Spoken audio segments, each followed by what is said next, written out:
আজকে মানিকতলা দরবারে আজকে 139তম অফার দিবস উপলক্ষে যে মানুষের যে ঢল অন্যান্য বছরের রেকর্ড ভেঙে দিয়েছে, মানে কী বলবেন? আমি নয়, সারা ভারতবর্ষে নয়, ভারতবর্ষের বাইরে বহু দেশের মানুষ জানে। কলিকাতা মানিকতলায় নসরুল নুমা হজরতের শাহ ফাতে আলী ওয়াইসি হুজুরপুরের দরবার শরীফ আছে, মাজার আছে। এনার আরও পরিচয় হচ্ছে 52 জেলার মানুষ জানাকে অনুসরণ করে। 52 জেলার মানুষ জানার পাগল। ভারতের দ্বিতীয় মুসলিম তীর্থভূমি ফুরফুরা শরীফ পীর আবু বকর সিদ্দিকী রহমাতুল্লাহ আলাইহি, তানার পীর হচ্ছে হযরতের শাহ ফাতে আলী ওয়াইসি রহমাতুল্লাহ আলাইহি। ইনি কত বড় আলেম, কত বড় মুফতি, কত বড় মুহাদ্দিস, আমি ইনার মুখে ব্যাখ্যা দিয়ে বলতে পারবো না। ইনি হচ্ছে রাসূলের দিওয়ানা, রসুলের পাগল। ইনার দরবার থেকে মানুষ, ইনার ওসিলা দিয়ে যখন মানুষ আল্লাহকে চায়, আল্লাহ তাকে ফিরিয়ে দেয় না, এমন একটা দরবার। এই দরবারে মানুষের আসার একটাই উদ্দেশ্য হচ্ছে আল্লাহর মাহবুব বান্দার দরবারে এসে আধ্যাত্মিক ফায়েজ নিবার জন্য এখানে মানুষ পড়ে থাকে। এই দরবার, সেই দরবারে বিভিন্ন আলেম ওলামা আসে, বিভিন্ন বিষয় নিয়ে আলোচনা হয়। আমি একটাই বার্তা দিলাম, আল্লাহর ওলিদের শুধু ভালোবাসলে হবে না। আল্লাহর ওলিরা তানারা জীবনে যে কাজগুলো করেছেন, নামাজ, রোজা, হজ, যাকাত, দান, খায়রাত, যে কাজগুলো করেছে সেই কাজগুলো আমাদের করতে হবে, তাহলে আল্লাহর ওলিদের ভালোবাসা হবে। গতকালকে যে ছবি ধরা পড়েছে, একটা ধর্মীয় মাজার, একটা প্রতিষ্ঠানের সামাজিক প্রোগ্রামে হিন্দু এবং মুসলিম দুই মহিলা একসঙ্গে রক্ত দিয়েছে, এটা অনন্য নজির। কিন্তু অন্যদিকে একটা অন্য চিত্র, রাজনৈতিক কিছু নেতারা তারা কিন্তু এইটাকে দূরত্ব করতে চাইছে, এই সম্প্রীতিটাকে, কি বলবেন? দেখেন, এই পৃথিবীর জমিনে আমি যখন আসি না, আমি মানুষ হিসেবে এসেছি। হিন্দু খ্রিস্টান যে যাই, আমরা সবাই মানুষ হিসাবে পৃথিবীর জমিনে এসেছি। আমরা কেউ মসজিদ নিয়ে আসিনি, কেউ মাদ্রাসা নিয়ে আসেনি, কেউ গির্জা নিয়ে আসেনি, কেউ গুরুদুয়ার নিয়ে আসেনি। আমরা মানুষ হিসাবে এসেছি।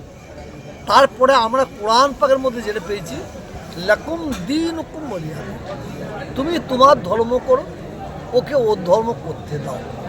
আজকে এখানে হিন্দু মা বোন তারাও ব্লাড দিয়েছে, মুসলমান মা বোন তারাও ব্লাড দিয়েছে। ভারতের যত রাজ্য আছে, যদি হিন্দু মুসলমান শিখ ইসাই ঐক্য, একতা, ভ্রাতৃত্ব, ভালোবাসার রাজ্য যদি 1 নম্বরে দিতে হয়, সেইটা পশ্চিম বাংলাকে দিতে হবে। এর কৃতিত্বটা কাদের? মমতা ব্যানার্জিরও নয়, বুদ্ধদেবের নয়, অধীর চৌধুরীর নয়। এর কৃতিত্বটা হচ্ছে হযরতের শাহ ফাতে আলী ওয়াইসি হুজুর রহমাতুল্লাহ আলাইহি। এর কৃতিত্ব হচ্ছে ফুরফুরার পীর আবু বকর সিদ্দিক রহমাতুল্লাহ আলাইহি। এর কৃতিত্ব হচ্ছে রামকৃষ্ণজির, স্বামী বিবেকানন্দজির। এর কৃতিত্ব হচ্ছে রবীন্দ্রনাথ ঠাকুরের, নজরুল ইসলামের। সেই কৃতিত্ব, সেই সম্প্রীতির মাটিতে আমরা, যার জন্য আজকে হিন্দু মুসলমানদের এই মিলনটা দেখতে পাচ্ছি। আচ্ছা, পলিটিক্যাল আর অন্যদিকে আমরা দেখলাম ব্রিগেডে গীতা পাঠ, কীভাবে দেখছেন? কি সুন্দর জিনিস হয়েছে। আমরা এইখানে ধর্মীয় আলোচনা করেছি, ওনারা ধর্মীয় গীতা পাঠ করেছে। গীতা পাঠ পড়াটা তো পাপ নয়, কোরআন পাঠ করা তো পাপ নয়, মহাভারত পাঠ করা তো পাপ নয়। আমি যারা গীতা পাঠটা আজকে ব্রিগেড ময়দানে করেছে, সাধু যারা আছেন, যারা সন্ন্যাসী, তাদের করে স্যালুট দিচ্ছি, তাদের সালাম দিচ্ছি। তার কারণটা হচ্ছে ওই গীতা পাঠের মাধ্যম দিয়ে যারা মানুষ রূপে পশু আছে, তারা আজকে বুঝতে পারবে যে আমি একটা মানুষে জন্মেছি। গীতার মধ্যে এই শিক্ষা দেওয়া হয়েছে, তুমি একজন হিন্দু ধর্মের মানুষ হয়ে একটা মুসলিমকে গালাগালি দিতে পারো না, একটা মুসলিম ধর্মের মসজিদে আঘাত করতে পারো না, একটা মুসলিমদের মা বোনকে বেইজ্জতি করতে পারো না। এটা গীতা পড়লে মানে একদিন করে হবে না, পড়তে হবে এবং তার ব্যাখ্যা জানতে হবে। ঠিক আমরা কোরআন শরীফ পড়ি, কোরআনের মধ্যে আমরাও পেয়েছি যে তুমি মুসলমান হয়ে তোমার দ্বারাই একটা অন্য ধর্মের মানুষ না আঘাত পায়। আমি বহু জায়গায় বলি ভাই, আজকেও বলছি, যদি কেউ অন্যের মাকে ভালোবাসতে না পারে, সে কোনোদিনই তার নিজের মাকে ভালোবাসতে পারবে না। যদি কেউ অন্যের ধর্মকে শ্রদ্ধা করতে না পারে, সে কোনোদিনই তার নিজের ধর্মকে শ্রদ্ধা করতে পারবে না। এই ভারতবর্ষে, এই বাংলায় কিছু মানুষরূপে পশু উঠেছে, মানুষরূপে পশু। এরা ধর্মকে সামনে রেখে রাজনীতির ফায়দা নেবার জন্য হিন্দু মুসলমানের দাঙ্গা লাগাতে চাইছে, হিন্দু মুসলমানের মধ্যে ডিভাইড করাতে চাইছে, হিন্দু মুসলমানের মধ্যে দুটো আলাদা করতে চাইছে বলে আমি মনে করি।